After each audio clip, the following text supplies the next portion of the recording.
ଆପଣ ଯଦି ଦୋକାନରେ ବିକ୍ରି କରନ୍ତି ଓ ଆପଣଙ୍କୁ ହିସାବ ଆସେ ନାହିଁ ତେବେ ଭିଡ଼ିଓକୁ ନିଶ୍ଚୟ ଦେଖନ୍ତୁ। ଆପଣ ଯଦି ଜିରା ବିକ୍ରି କରୁଛନ୍ତି, ଜିରା କେଜି 400 ଟଙ୍କାରେ ବିକ୍ରି କରୁଛନ୍ତି, ଜଣେ ଆସିକି ଆପଣଙ୍କୁ ମାଗିଲା 80 ଟଙ୍କାର ଜିରା ଦିଅ, ତ ଆପଣ କେତେ ଗ୍ରାମ ଦେବେ? ଆପଣ ବିକୁଛନ୍ତି 1000 ଗ୍ରାମକୁ 400 ଟଙ୍କା, ଆପଣ ତାକୁ ଦେବେ 80 ଟଙ୍କାର। ତେବେ ଦୁଇଟା ସঙ্গে କଟିଯିବ, 20 ଚଉକ 80, 20 ତାକୁ 200 ଗ୍ରାମ ଦେବେ। ଏହାକୁ କାଲକୁଲେଟରରେ କଲେ କେମିତି କରିବେ? 1000 ହରଣ 400 ଇଣ୍ଟୁ 80, 200 ଗ୍ରାମ ମିଳିଯିବ। ଆପଣଙ୍କୁ ଜଣେ ଯଦି କହୁଛି 300 ଗ୍ରାମର ଜିରା ଦିଅ, ତ ଆପଣ ତାଠାରୁ କେତେ ଟଙ୍କା ନେବେ? 400 ଟଙ୍କାକୁ 1000 ଗ୍ରାମ, ତ 300 ଗ୍ରାମକୁ କେତେ ଟଙ୍କା ହେବ? ଦୁଇଟା ସঙ্গে କଟିବ, 190 କଟିବ, 4 3 12, 120 ଟଙ୍କା। ଆପଣ ତାଠାରୁ 120 ଟଙ୍କା ନେବେ। ଏହାକୁ କାଲକୁଲେଟରରେ କଲେ 400 ହରଣକୁ 1000 ଇଣ୍ଟୁ 300,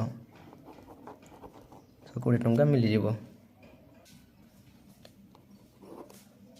ଆପଣ ଯଦି ଜଣକୁ ପଚାରିଲେ ଜିରା କେଜି କେତେ ବିକୁଛ ବୋଲି ପଚାରିଲେ, ତ ସେ କହିଲା 50 ଟଙ୍କାରେ 125 ଗ୍ରାମ ଦିଆଯାଉଛି କହିଲା, ତ ଆପଣ କେଜି କେତେ ପଡ଼ିଲା କେମିତି ଜାଣିବେ?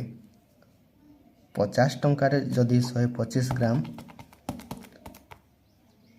ତ 1000 ଗ୍ରାମକୁ କେତେ ହେବ? ମାନେ 1 କେଜିକୁ କେତେ ହେବ? 25 ଗୁଣକୁ 50, 25 ପଞ୍ଚାକୁ 125, 5 ଗୁଣ 10, 200କୁ 400 ଟଙ୍କା।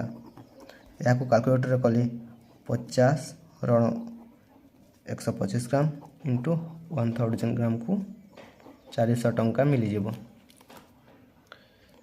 ବୁଝି ନିଅନ୍ତୁ, ଏଥିରେ ଯଦି ଆପଣ 80 ଟଙ୍କାର ସେ ଯଦି ଜିରା ମାଗିଲା, ଆପଣ 1000 ଗ୍ରାମକୁ 400 ଟଙ୍କାରେ ବିକୁଛନ୍ତି, ସେ ପଇସା ମାଗିଛି, ସେଥିପାଇଁ ଉପରେ ଗ୍ରାମ ହେବ, ତ ଏପଟେ ପଇସା ହେଲେ ଏପଟେ ପଇସା ହେବ, ଏଥିରେ ଗ୍ରାମ ହେଲେ ଏଥିରେ ଗ୍ରାମ ହେବ, ଏଥିରେ ଗ୍ରାମ ହେଲେ ଏଥିରେ ବି ଗ୍ରାମ ହେବ, ଆଉ ଉପରେ ଟଙ୍କା ହେବ।